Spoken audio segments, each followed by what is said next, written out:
IPL franchise Royal Challengers Bengaluru ने 4 जून की victory parade में जान गंवाने वाले सभी लोगों के परिवार को 25-25 लाख रुपए की आर्थिक मदद करने की घोषणा की है। फ्रेंचाइजी ने यह घोषणा 30 अगस्त को की थी। आरसीबी की विक्ट्री परेड क्या थी और कहां और क्यों रखी गई थी, आइए जानते हैं इसके बारे में विस्तार से। नमस्कार दोस्तों, सत श्री अकाल, आदाब। मेरा नाम है जय कुमार। मैं स्वागत करता हूं आप सबका अपने चैनल सरजू जानकारी में।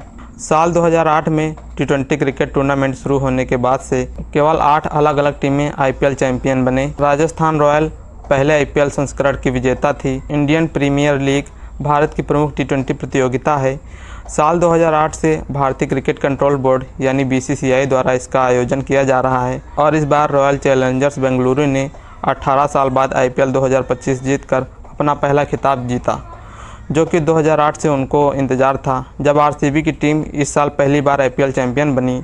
इसलिए जीत की खुशी में 4 जून को बेंगलुरु में विक्ट्री परेड रखी गई, जिसमें टीम मेंबर्स और फैंस को शामिल किया गया था। ये जश्न मनाने लोग अपने दोस्तों के साथ रॉयल चैलेंजर्स बेंगलुरु की जीत का जश्न मनाने आए थे। इसमें से कुछ लोग बेंगलुरु से थे तो कुछ लोग दूसरे जिलों से आए थे, लेकिन भारी भीड़ और अव्यवस्था के कारण जश्न एक दुखद हादसे में बदल गया।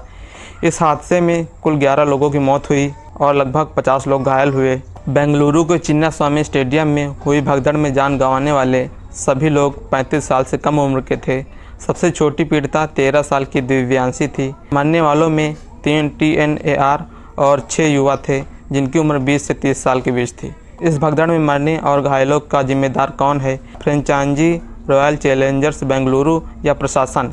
इस बारे में 17 जुलाई को कर्नाटक सरकार की जांच रिपोर्ट में आरसीबी को हादसे का जिम्मेदार माना गया था। इसमें विराट कोहली का भी जिक्र था और रिपोर्ट में कहा गया, आरसीबी ने चिन्नास्वामी स्टेडियम में आयोजित विक्ट्री परेड के लिए परमिशन नहीं ली थी और सरकार ने यह भी कहा कि अगर आयोजन को अचानक रद्द किया जाता तो हिंसा भड़क सकती थी और शहर में कानून व्यवस्था बिगड़ जाती। इसी बारे में इससे पहले 15 जुलाई को राज्य सरकार ने हाईकोर्ट को रिपोर्ट सौंपी थी। सरकार ने कोर्ट में कहा था कि वह रिपोर्ट को गोपनीय रखना चाहती है, लेकिन कोर्ट ने साफ साफ कह दिया कि ऐसी गोपनीयता के लिए कोई कानून नहीं है। फिर 26 जुलाई को जस्टिस जॉन माइकल कुन्हा आयोग की भगदड़ को लेकर रिपोर्ट सामने आई थी।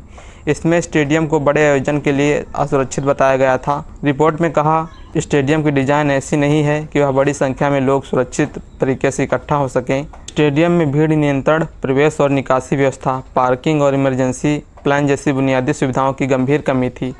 आयोग ने आगे यह भी कहा कि भविष्य में ऐसे बड़े आयोजन सिर्फ उन स्थानों पर हो जहां अंतर्राष्ट्रीय सुरक्षा मानक पूरे किए जाते हों। साथ ही पुराने स्टेडियम में जरूरी सुधार के बिना कोई बड़ा आयोजन न हो।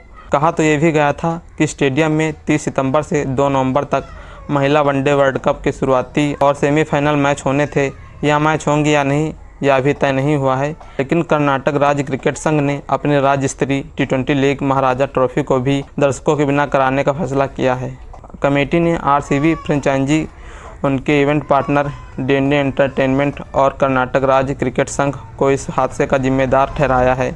8 अगस्त को कर्नाटक विधानसभा में मुख्यमंत्री सिद्धारमैया ने कहा था, ऐसी घटनाएं सिर्फ कर्नाटक में नहीं बल्कि देश और दुनिया भर में कई बार हुई हैं।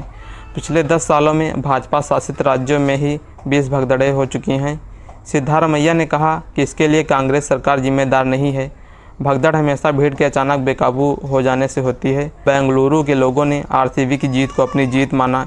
इसी वजह से भीड़ का नियंत्रण बिगड़ गया और हादसा हुआ। कर्नाटक सरकार की रिपोर्ट के मुताबिक भगदड़ इसलिए हुई थी, आरसीबी ने 3 जून को विक्ट्री परेड की पुलिस को सूचना दी, लेकिन यह सूचना अनुमति मांगने के बजाय केवल जानकारी थी। नियम के मुताबिक ऐसे आयोजनों के लिए कम से कम 7 दिन पहले अनुमति लेना जरूरी है। आरसीबी ने 4 जून को सुबह 7:01 पर अपने सोशल मीडिया हैंडल पर फ्री एंट्री की घोषणा की और लोगों को विधानसभा से चिन्नास्वामी स्टेडियम तक विक्ट्री परेड में शामिल होने के लिए आमंत्रित किया। फिर 8:55 पर विराट कोहली का एक वीडियो साझा किया गया, जिसमें उन्होंने बेंगलुरु के लोगों को और आरसीबी प्रशंसकों के साथ उत्सव की बात कही गई। दोपहर 3:14 पर आरसीबी ने पहली बार फ्री पास की जानकारी दी, जो पहले स्पष्ट नहीं थी। इस आयोजन में लगभग 3 लाख लोग आए थे।